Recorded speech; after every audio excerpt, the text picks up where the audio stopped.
Good day, strategy gamers, and welcome back to another Learning to Play episode for Downfall Conquest of the Third Reich. In this video, we're going to be looking at example of play number 2 found in the rulebook. OKH attacks Partisans.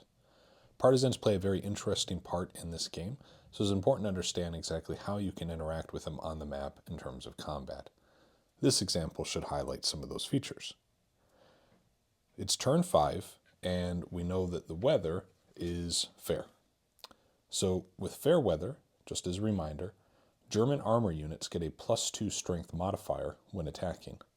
So already it's looking great for the OKH player if they want to try to get that Partisans unit out of the mountains near Sarajevo. Next, we see that the OKH player has decided to play an attack order. Now this attack order allows the player to conduct up to 3 different attacks during their turn.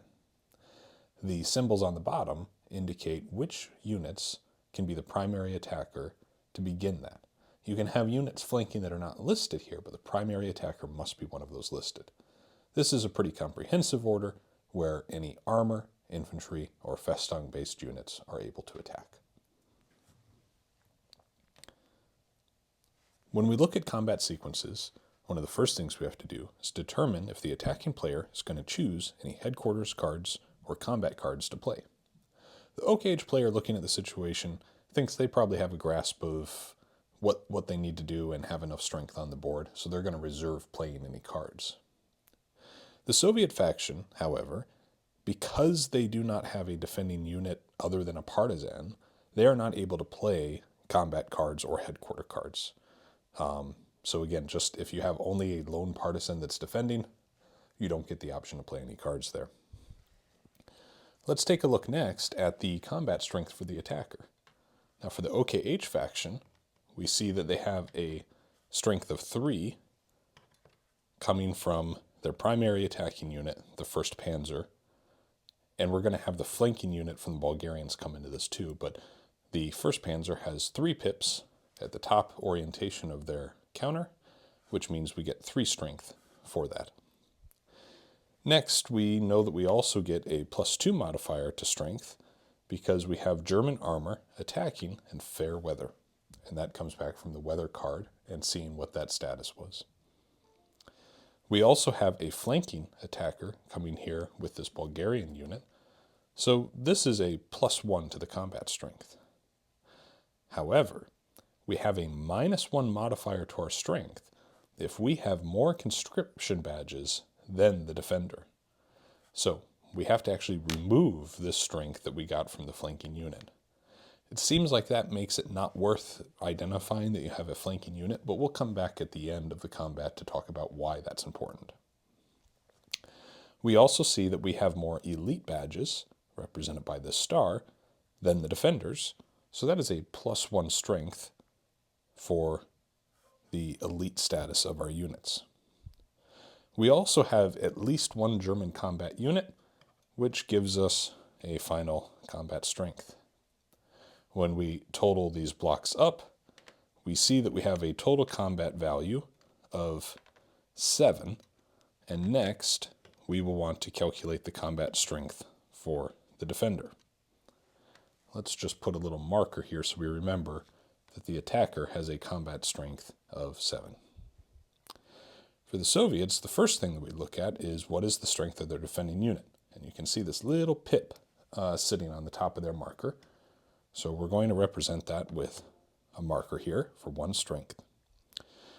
The biggest benefit the defender has in this situation is that it's sitting in the mountains. Terrain is playing a factor here. And for defending in mountain terrain, that is a +3 modifier for the defender.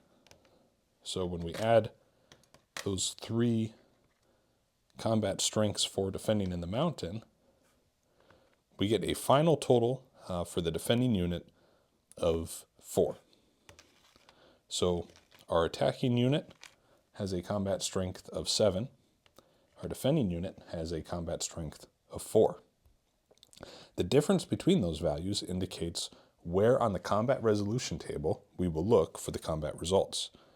This shows a +3 result, and when looking at the combat resolution table, we will then reference the +3 column for our results. Now, in the example of play here, we see that the attacker rolls a 7 for their combat roll.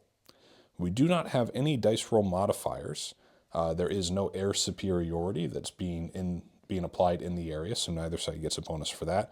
There are no DRMs from any action cards or any other statuses. So it's a just flush 7 as a result.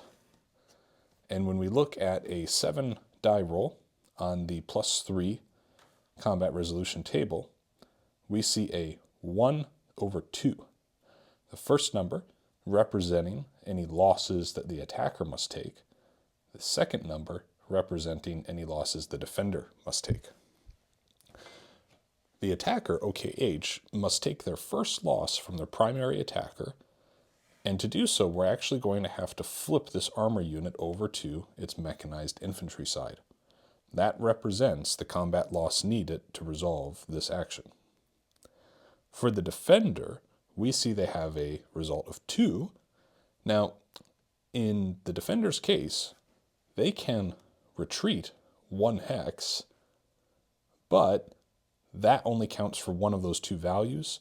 We're not actually going to find ourselves in a situation where this partisan unit lives, so we lose the strength of the partisan even if we do retreat. So at the end of the day, that hex has now been vacated. The OKH attacker can now choose to advance into that terrain. And the OKH player decides, let's stick that Bulgarian unit here to occupy that mountain hex. Had we ignored the flanking unit, which really didn't add any value to the combat calculation, we would not have had the flexibility to move this Bulgarian unit into the mountain. So sometimes that might prove a little beneficial, so you don't have to actually spend a movement order to move this Bulgarian unit into the mountains there. That resolves this specific example of play. Really appreciate you tuning in. Should you have any questions about this example of play or comments, please do let me know down below the video. And as always, strategy gamers, hoping you have yourselves an excellent day. Bye now.